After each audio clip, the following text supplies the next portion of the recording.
did you really think that you're going to lose 100 pounds, or you thought, okay, let's start and see how much I'm going to lose, and you suddenly lost 100 pounds? So what was that feeling? I want to know about that.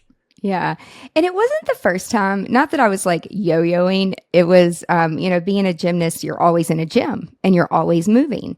And I never really had to pay attention to it. And I really didn't have to pay attention to what I ate.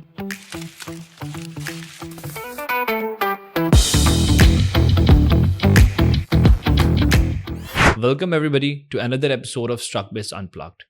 Today I had the opportunity to talk to Angela Proffitt. She is the visionary behind GSD Creatives. She has a very rich background in event production and psychology. She has seamlessly transitioned into the world of business consulting and video content. Now she helps different businesses to grow through innovative processes and through video content. Angela's expertise doesn't stop there. She brings a deep knowledge of psychology into her approach to business. Her work has been recognized by major networks like TLC and ABC Family, as well as People Magazine and Success Magazine. Doing so much at once is not easy, and due to this, she ended up overworking, and she got health issues, and she had a near-death experience in COVID as well. And fortunately, she improved, she survived, and not just she survived, actually, she came back even stronger. Right now, she is handling multiple ventures without compromising her health and her mental peace. She has her own podcast as well, which is called GSD Diaries. We're going to talk about all this in today's podcast. So let's go and talk to Angela. Thanks for joining in, Angela. Thank you so much for having me and inviting me. I'm excited to be here. Same here, Angela. All right, Angela, we should start with, I want to know about GSD Creative, how it has evolved into a full service consulting firm. And can you walk us through the journey from where you started and to where the company is today? And what were the key milestones you guys have achieved up till now? Yeah, it's a great question to start and kick off. I started in 2001. And so depending on when you're listening or watching this, could be over 2 decades. Okay. And, it's a journey. Life is a journey for no matter what you're doing in life. But I've always had this burn under me of follow your heart and follow your passion and do what you love and be happy. And my parents were very involved in our church community, and my family had a wedding venue growing up. My uncle had a very successful business. And so just being around that, being around like weddings and decor and happiness, and it's a lot of girls' dreams to be a wedding planner. Yeah. And that's not what I went to school for. I never thought I would be an entrepreneur. I didn't even know what it was. I didn't know how to spell it. Even though my uncle was an entrepreneur, my dad worked at the same company for over 30 years, and my mom was a stay-at-home mom with 3 kids. And so I grew up in a very traditional American family, as you would probably hear. And, so it was a little bit different, but I did exactly what I was supposed to do, at least what I thought I was supposed to do, right? Graduate, go to college, and I worked in a mental hospital and worked in healthcare for years. And I'm very thankful for that experience, but that wasn't my path forever.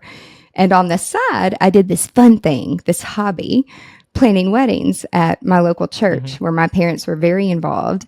And just through word of mouth, people started saying, I'm not Catholic, but can you plan my wedding in another city? And then that turned into another state. And then that turned into another country. And this was all prior to social media. So things were very much word of mouth.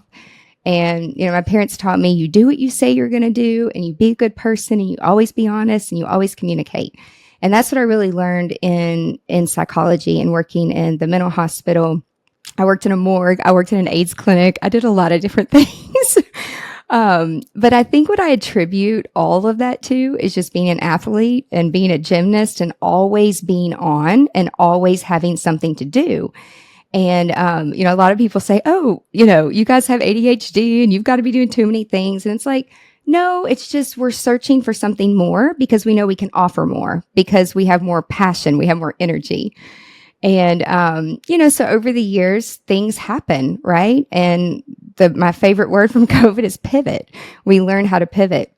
And I've learned how to listen to my audience and what they need and what they want. And I have a rule that if more than 10 people ask me something, I need to create a solution because people are hurting and they need help and they need something. And so in 2010, I had an opportunity to go and plan a wedding for a country music artist that was on tour. And I'm from Nashville, Tennessee in the U.S. And so it's Country Music USA. Yeah. It's actually just Music City, USA now. Okay. But, I had a real job at the hospital. It was flexible, but it wasn't flexible for 7 months.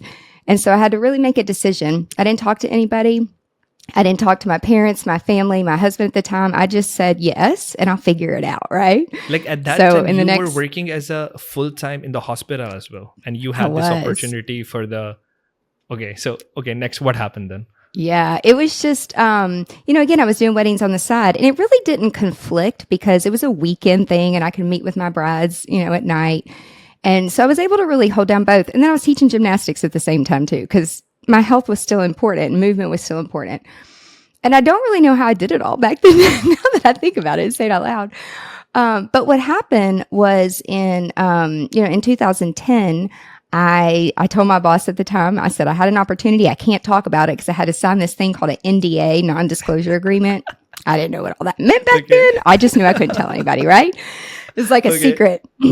So, I handed over all my files and he's like, what's wrong with you? You're our highest producer. And I'm like, I can't talk about it. And so, got on the bus, filmed a TV show. It never aired. Because of the client, it got way too deep in. But what ended up happening, and everything happens for a reason, right? Is we ended up doing a wedding on a private island. I didn't even know private islands existed because I didn't grow up with wealth. I grew up in a middle-class family. And that changed my life. It opened my eyes to so many things. It was this tiny little island called Jumbie Bay in Antigua. And the people that I met on that island and just the entrepreneurship, it just sparked something in me. And so when I came back to the U.S., our town had flooded. And so a lot of our venues were underwater, homes were underwater. A lot of my vendors lost everything. It was a really, really sad time. And one thing I learned in the hospital is EMR, electronic medical records. Okay. And that was where you could push a button and then it goes into this thing called the cloud and then you can get a prescription and your patient doesn't need to use paper. And then I helped the doctors scan all their charts and get their charts in the cloud. So I knew about the cloud. I knew about backing things up. And so I really embraced that. And so when I started the wedding planning company, everything went in the cloud. We never had notebooks. We never used paper. And I always tried to get my vendors to do it, but they would never do it until they actually suffered a tragedy and they had to feel that pain. And so I started to learn after that. Some of my vendors said, okay, Angela, what's this drop thing and this Google thing? And it was Dropbox back then. And, so I would teach free classes on how to have processes and how to have folders in the cloud rather than like the old manila folders that you would like have in the filing systems. And so again, it's just like when people ask for help, I would show up. And so then we turned that into the productivity business and I started doing business development. In 2011, I started speaking and traveling and launching more of a personal brand, which for me, I really had to make sure I had a solid team in place with processes so that could free me up so I could go grow and do other things. And so naturally, things just morphed into things. And I feel like about every 10 years, like some shit happens. 10 years later, 2020, COVID hit. And, we used to do over 150 events, a lot of weddings, but also conferences and events. A lot of our clients come into us through weddings and then, they trust us. We have a great relationship. So we end up what we call life cycle clients. So we end up doing all of their events. And a lot of them are entrepreneurs too. So we'll do their open houses, their holiday parties, their baby showers, their honeymoon travel, just everything. And, everything. Got it. Yeah, so we just started to really plan experiences. And so when 2020 hit, it was a big I saw it as an opportunity for us to grow and to learn. And instead of doing live events, I had to figure out a way to redisperse the funds and figure out how we can bring events online for people. And so I sat for 9 months, about 7 days a week, 20-hour days. And you know what happened after that? I got real unhealthy. But, I've learned over the years, again, you have to pivot and you have to keep up and you have to listen to people. And some of the things that we were doing in the past, it's just not working for us anymore. And so here we are today. And really, we're not doing so many events anymore. I do a lot more business development, a lot more consulting, and really working on content creation, helping people with their podcast, helping people connect with people between a screen. How do you do that? And so that's where the psychology piece comes in. And that's what I love most. It's not that I don't love events. It's just you can only do it for so long before your body feels like it's just going to break, and you've got to listen to your body, and it's just not healthy to do it the way that we were doing it anymore. And as a leader, if you're unhealthy, you start to pass down bad practices to your family and your team, and because they see you as the leader. And I didn't really wake up and realize that until I actually started to, get better and focus on my own health. So that's what brings us to today. Basically, I'm going to touch it later on as well about you losing, I believe, 100 pounds. That is really impressive. Like, tell me a bit about it, like how you did it and what was that moment when you said, okay, I'm going to do it. There's a moment when you decide to do something and you say, okay, from now on, I'm going to do it. So what was that moment when you said, okay, I'm going to do it? And did you really think that you're going to lose 100 pounds, or you thought, okay, let's start and see how much I'm going to lose, and you suddenly lost 100 pounds? So what was that feeling? I want to know about that. Yeah. And it wasn't the first time, not that I was like yo-yoing. It was, being a gymnast, you're always in a gym and you're always moving. And I never really had to pay attention to it. And I really didn't have to pay attention to what I ate. But when I started to get into my 30s, I started to experience a lot of allergies, and I started to become allergic to seafood and allergic to things. And I didn't really understand why. I just took the medicine and prevented myself from actually doing things. Like I actually could not do outdoor weddings anymore. And so it started way earlier and it just kind of built up over the years. And I just kind of, kept band-aiding things over it. And so, what happened was, like, I've broken my foot, I've had surgeries, but it's like I would go through rehab and then I would go right back into the gym. Okay. Well, we couldn't do that with COVID because we were on lockdown. And so and it happened so fast. And I, still to this day, I question sometimes my family. I'm like, why did you guys not say something to me? Like, gosh, Ange, you're looking kind of swollen there. Like you can say it to people in a way to where it's like care and concern, not like you're just fat. It's like, you might like, what are you eating? And it's just like constant delivery food, right? Because we don't slow down. We're too busy. And so it's crazy because the first year of COVID, my whole team had it before I did, even though we didn't really see each other. And I was traveling in the beginning of it. I had airplanes to myself going to Mexico doing consulting with some of the resorts. It was seeming kind of great. And I came back into town and I had a physical therapy appointment, and my physical therapist was working on me. Like, we still wore masks and we're doing some one-on-one stuff because I have knee trouble. And back trouble because I was sitting and I had so much inflammation and I was eating so bad, and it was all these things. And she texted me the next day and said, my husband got sick and he has COVID and I have it too. So I think that you should know that and you should probably get tested. So, I went and got tested and I did have it. And the next day I started to feel it like instantly. And so for 18 days, I didn't get up. And I had 104 fever kind of like brain damage. I would say, like, I still have like that mental fog. Sometimes I lose my train of thought. I'm like, shit, what was I saying? And it's not from being overwhelmed. It's just, it takes longer to process things. And so I really thought I was going to die, like laying, in the bed. I made goodbye videos to my family. I was like, this is it. And I worked so hard for all this stuff for what? And so my primary care doctor, who I'm friends with a lot of doctors that I work with just from working in the hospital. And she's like, you know what you need to do. What are you doing? Your priorities are so messed up. Like, you need to move. You need to do something. And I'm like, you're right. I'm like, okay, I'm going to get a treadmill desk. And then I did my own research. And science says if you move 10,000 steps every single day, because that's what somebody told me recently. They're like, that's BS. That's whatever. When you take on a goal for yourself and you make it happen, you do what works for you. It worked for me, and it works for lots of other people now, because, that was nearly 3 years ago. And I told myself for 365 days a year, I'm going to move 10,000 steps a day on my treadmill desk. I will stand and work. I'm not going to sit anymore. And for the first 90 days, I lost 32 pounds just from walking. I didn't do anything to my food or my sleep.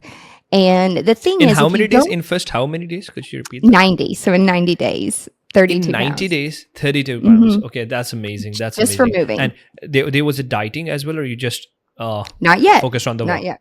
You're just walking. Yet. Just walking. Well, and I danced a little bit. I'm a dancer, okay. And I helped with my nieces through COVID, and they're dancers. And so I'm like, if you guys be quiet, I'll, then we can do dances. And I knew what they were thinking. You're fat. How can you dance? You're unhealthy. You're out of breath. But I still got up and I still did it. You don't forget how to do it just when you're unhealthy. And so, that would get me steps too. And I really started to track it. And I really use what I call a SMART goal. And so, if you're not familiar with it, Google it. But it's basically a SMART goal is making sure it's a framework to use to make sure that you're specific and you're measuring things. So I got an Apple Watch that I wear every single day, and I don't move. You see on the front of my face right here, if it doesn't, I only have 580 steps today because it's early morning my time. But I'll get on my treadmill desk in a little bit, and it's a way of life. And even when I'm not working, because I travel a lot, I get up and I walk around the cities and I make sure, and it starts to open your eyes in a whole different way that I feel like I've had my head down for 20 years in the sand. And that's what America does. It wants to keep us busy and keep us distracted and sell us this marketing machine that the more you work, the more reward you get. And then the food, it just keeps you sick. And that's really what was making me sick, was the food and not moving enough. And it's really basic. I understand it so much more now. And that's why now I'm such an advocate of wellness. And now we plan wellness retreats naturally. Just because personally, I've realized that, as you get older and as you gain more experience, if you don't take care of your health and you don't take care of yourself, you can't take care of anybody. Exactly. I have one question for you. That is, how can we ensure that team member take ownership of the projects? This is a personal thing I wanted to ask. To me, it's pretty simple. It's just asking their perspective and asking what they think and what are their ideas and asking why. And in the beginning, some people may seem a little defensive, Again, it's like working through things. There's a program called Arbinger that I went through years ago, and it teaches you, it does this thing where it's like two chairs back to back, and the people are looking at opposite directions. And then when the first person turns their chair just a little bit, it means they're changing and they're open to listening, and then getting that other person to turn the chair to where eventually the chairs are turned towards each other and you're looking each other face to face in the eyes. And typically this is done in person, but to empower team members and not to interrupt them. Just listen and be quiet and give them an opportunity to talk. The other thing, like I'm the timekeeper sometimes because I'm the worst one to not follow my time. And, I could talk to people all day. I just love it. And so especially, let's talk about wellness and food. I'll talk your ear off all day long. And so having alarms set and having a timekeeper and being aware. Now, time actually is like right now, it's like, I know my next meeting starts soon. So it's like, my armpits start to sweat and it's like, I gotta wrap up. It's like an anxiety thing, right? But it's like all good things must come to an end. And then there can be more later. But how I really connect with team members is ask their point of view, ask their opinion, ask how they are, and lead with the 80-20 of understanding how is their brain wired and what makes them happiest. And if I have them doing something or ask them to do something or need them to do something that's not in their wheelhouse, like I know one of my girls, she doesn't love social media. She's had a really bad experience. But every once in a while, if somebody else is out of the office or if I'm traveling, I'm going to be like, hey, I know you don't love to do this, but I really need your help.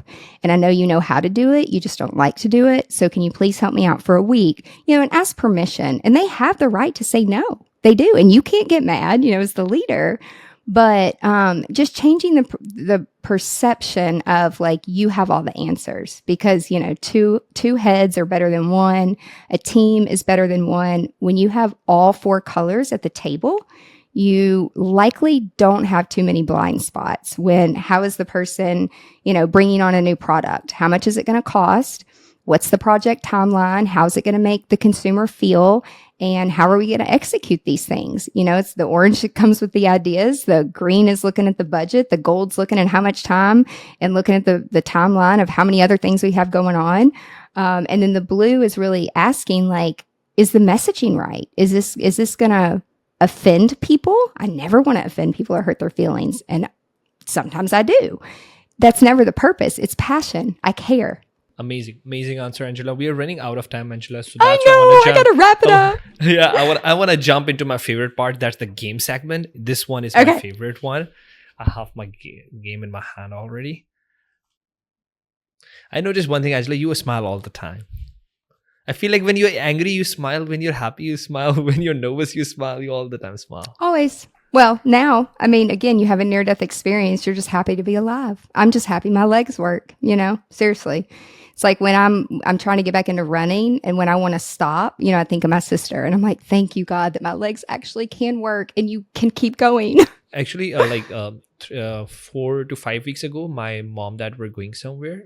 Actually, they were going on a funeral of my grandfather, and the car fell down off the mountain, and it went down around 150 feet down, and my father's shoulder was broken, my mother's shoulder was broken, and they were seriously injured, but they were not injured in a way that it was a long-term injury. They got fine. Now they are with me at home, and my father says I look my life in a different way now, because I feel like I have been I don't know why God let me live now, but all I know is I need to live in the moments now. I will not say things that I'm going to do this tomorrow, I'm going to do that tomorrow, because there is no tomorrow.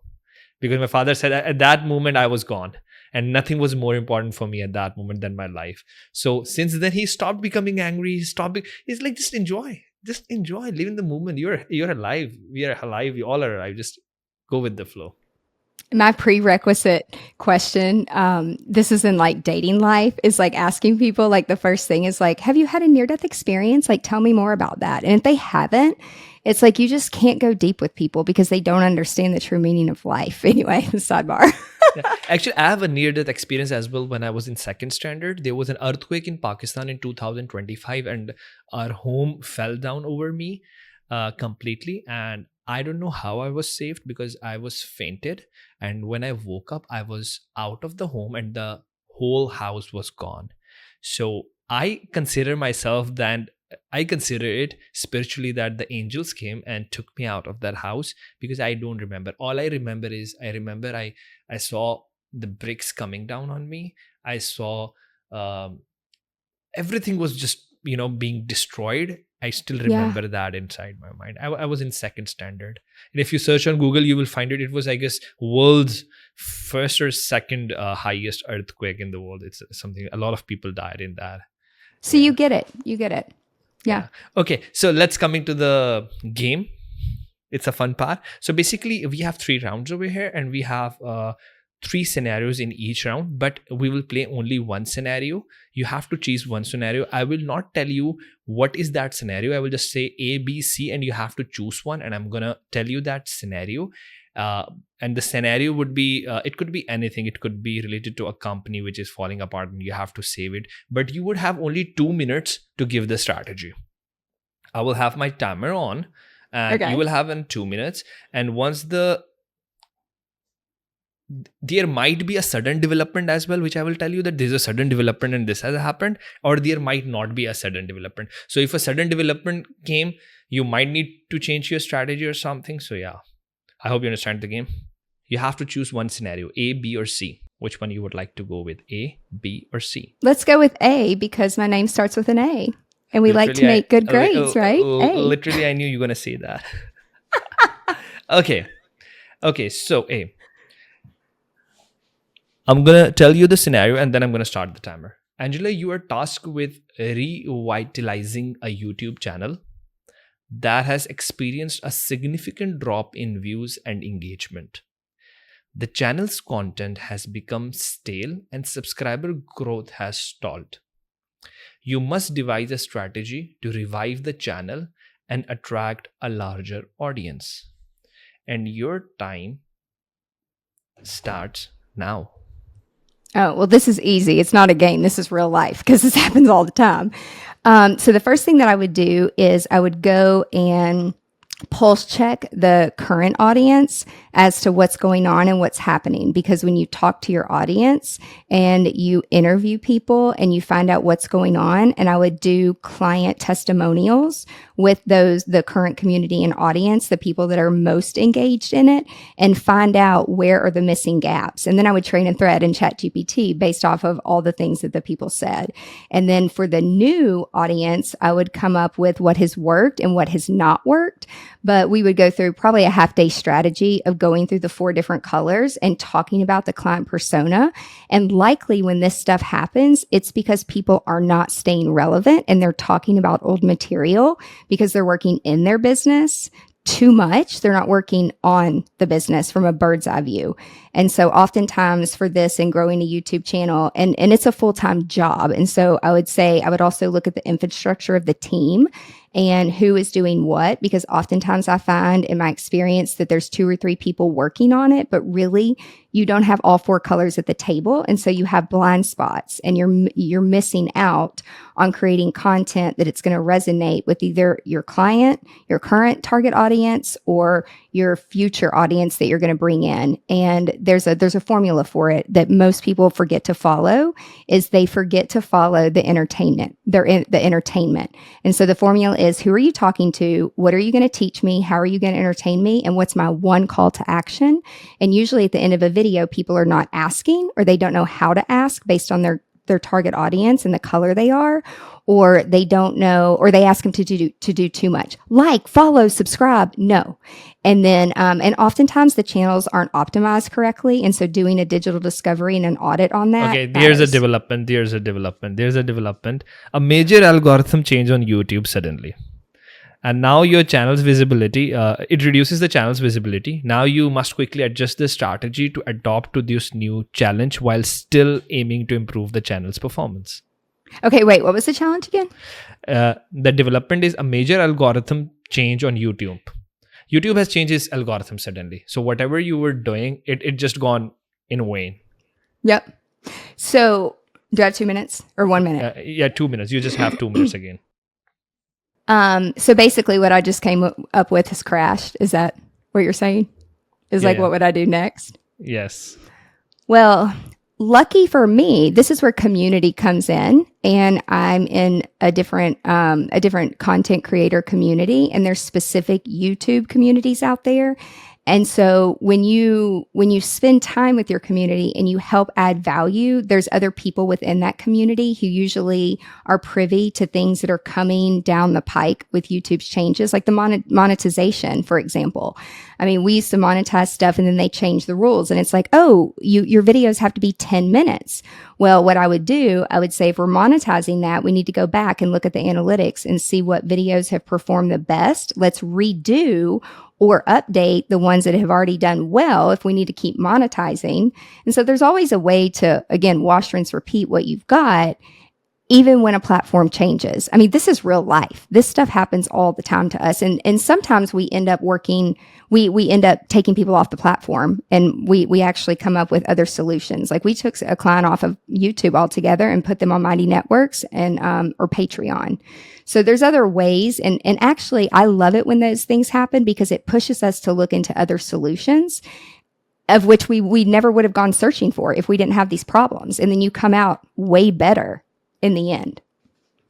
Okay, so before we just go, I would like you to advise any final advice for the entrepreneurs and business leaders, particularly in prioritizing wellness and leveraging tech. A final advice from you?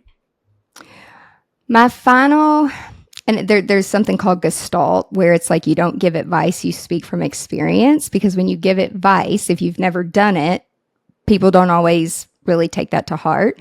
And so just in my experience, like the final takeaway that I would say is just have a mentor every year. I get a new mentor every year. Find someone that is doing something that you want. People buy what they want, not what they need. And you have to remember that. And so, but you do want a mentor and you do need a mentor, and changing it up every single year and having a schedule so that you know where your gaps are and how they can help you. But don't learn from people who haven't done what you need to do or what you want to do. Only learn from people who've done what you want to do. Okay, amazing. I won't take your time much. Thank you so much for joining in with me. This was awesome. Of course, I'm gonna record the end again, in which I'm gonna tell that what we discussed. And thank you very much. Thank you very much. So thank you very much for your time, Angela.